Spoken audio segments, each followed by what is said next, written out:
Miss Marshall Kirby, and today the title of my presentation is Let's Revamp, Why Government Funding Needs to be Redistributed. So, as a college student, it baffled me when I first learned that prison systems receive more funding than education systems. So, I'm trying to figure out why can't we redistribute that? Why can't we fund education systems more than we fund prison systems? And that way we can make college more attainable and more affordable for more people.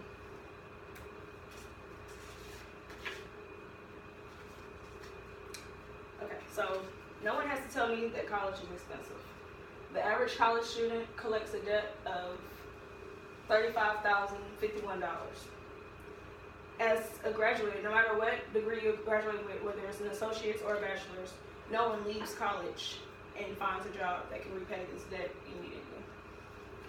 Looking at this graph taken out of an article by Philion, we see that in 2010, for the first time in history, student loan debt exceeded credit card debt.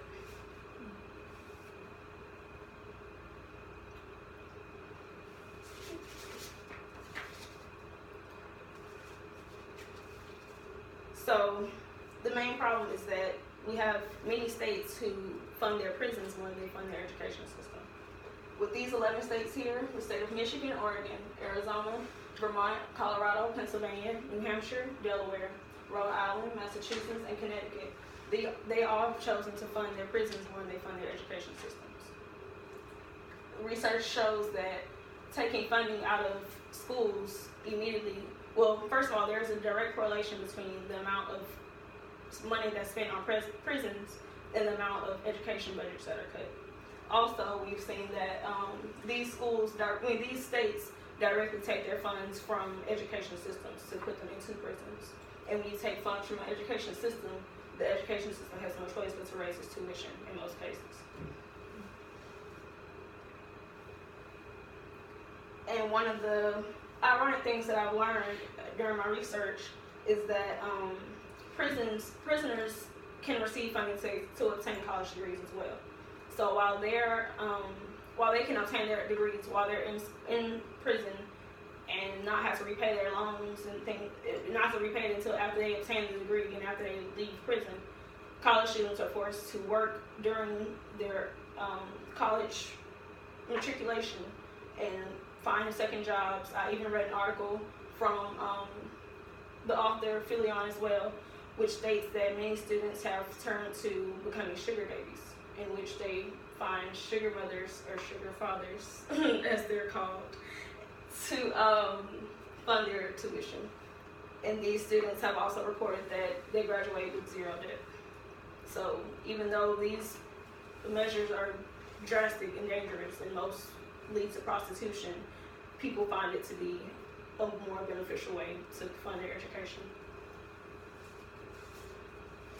So all of this leads to poor opportunity for students to obtain a college degree. And this poor opportunity starts with grade school. So if you have states who are funding prison systems more than they're funding education systems, you can't place highly qualified teachers into positions where they need to be. And according to Goldberg, students usually obtain their they usually gain their inspiration to attend college from teachers or counselors at their own school. So if you don't have teachers and counselors at the school who've attended college or who aren't pushing their students to go to attend college, most students will not go to attend college once they leave high school. Most students actually drop out of high school. I learned that 2 out of 3 state prisoners are high school dropouts. And statistics also show that African American males between the ages of 20 and 24 who don't have a high school diploma or a GED have a higher chance of becoming incarcerated than they do of becoming employed. So, also I've learned that in urban areas you have schools that are labeled as high minority, high poverty. And in those schools, as I stated before, those are the schools that receive the least amount of funding, and those are the schools that end up with poorer teachers than other schools.